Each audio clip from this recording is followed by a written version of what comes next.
नमस्कार, आप सभी का मेरे इस चैनल में स्वागत है। हम हमेशा बात करते हैं, सत्य धर्म पर आधारित बातें करते हैं।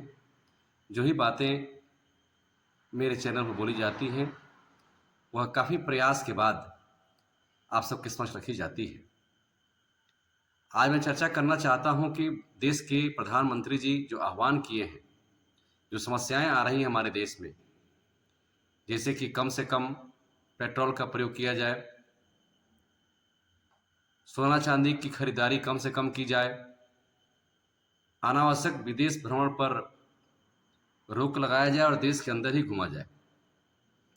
मेरा प्रधानमंत्री से एक प्रार्थना है, प्रधानमंत्री जी से एक प्रार्थना ये है कि अब हमें समय आ गया है कि करिष्ये वचनम तव, हमें पहले कार्य करना है फिर बोलना है।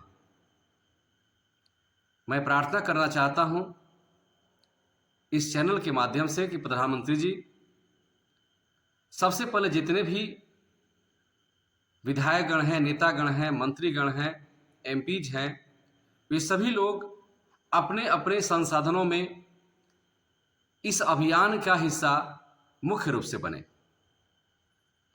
जैसे कहीं न कहीं कोई बैठक हो रही है, मीटिंग हो रही है, कहीं भ्रमण हो रहा है तो 50 गाड़ी 100 गाड़ियां जा रही हैं।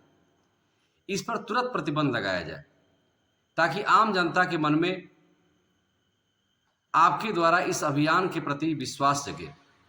विश्वास जगता भी है, आप जो कहते हैं हम सब बात मानते भी हैं, लेकिन अब आम जनता आपसे कुछ विशेष अपेक्षा करना चाहती है। दूसरी बात, स्वर्ण व्यवसायी हैं, मेरी अपेक्षा है, मैं चाहता हूं कि जिस व्यक्ति का व्यवसाय जीविका जिससे प्रभावित हो रही है उसके लिए एक ऐसी व्यवस्था बने ताकि उसके परिवार की जीविका बढ़िया से चल सके। कम से कम जो आवश्यक आवश्यकताएं हैं उसकी पूर्ति हो सके, ऐसी व्यवस्था सरकार बनावे।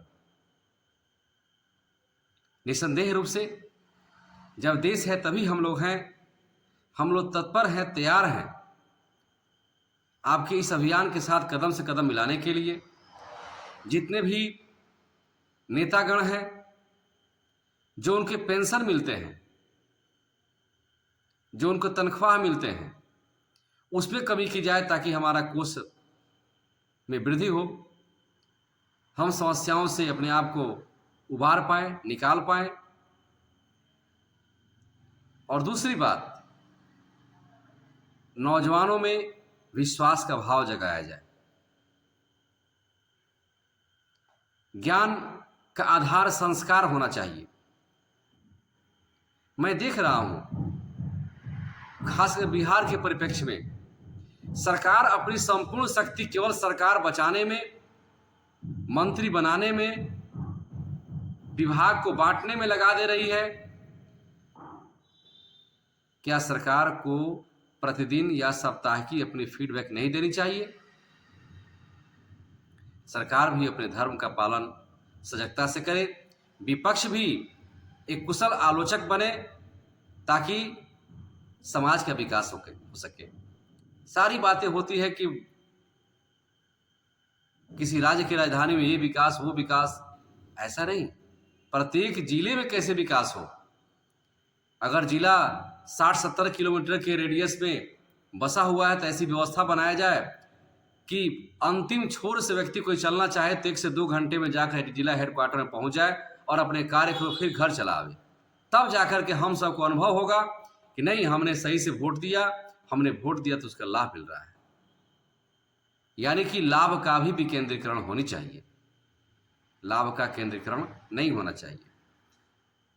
विशेष करके अंत में, चूंकि वीडियो बड़ा होता जा रहा है, मैं पुनः अपने प्रधानमंत्री जी के सारे अभियान के साथ अपने आप को जोड़ते हुए यह प्रार्थना करना चाहता हूं कि जितने भी सरकार के अंग हैं वे सब भी अपने योगदान दें, नेतागण भी इस पर अपनी पूरी भूमिका स्थापित करें और जो व्यक्ति, जो व्यवस्था प्रभावित हो रही है उसके बाल बच्चे, परिवार की व्यवस्था कैसे बने ये भी सुनिश्चित करें ताकि हम सब मिल करके, हमारे अंदर कोई हीन भाव ना आवे, आपके प्रति जो श्रद्धा भाव हम सब के अंदर बहुत वर्षों से बना हुआ है वो बना रहे।